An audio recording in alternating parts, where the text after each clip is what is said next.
じゃあこの歌はあえて何も言わずにやりましょうかね。はい、ありがとうございます。とってもね、とっても有名な歌。そ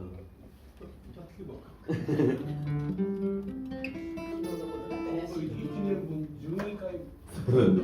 1年分いただいちゃう。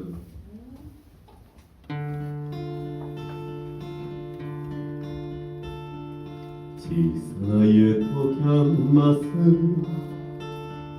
他には何もない。貧しい絵描きが女優に恋をした大好きなあの人にバラの花をあげたい。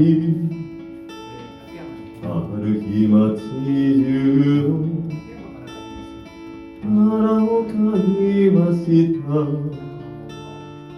100本のバラの花を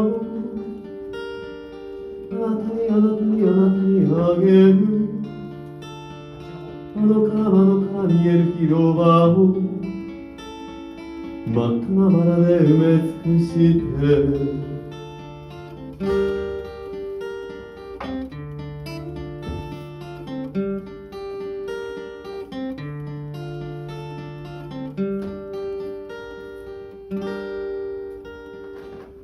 ある朝彼女は真っ赤なバラの海を見てどこかのお金持ちがふざけたのだと思った。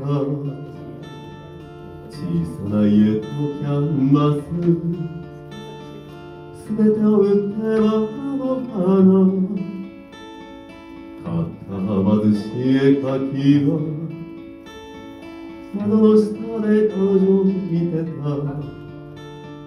100万ものバラの花をあなたは見てる。窓から見える広場は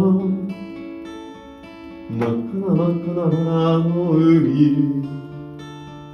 出会いはそれで終わり。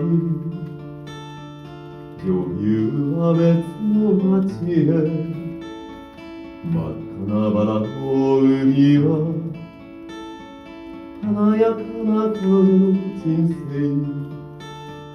貧しい絵描きは孤独な日々を送った。けれどバラの思い出は心に消えなかった。100本のバラの花をあなたにあげる。窓から見える広場を真っ赤なバラで埋め尽くして100本のバラの花をあなたにあげる。窓から見える広場を真っ赤なバラで埋め尽くして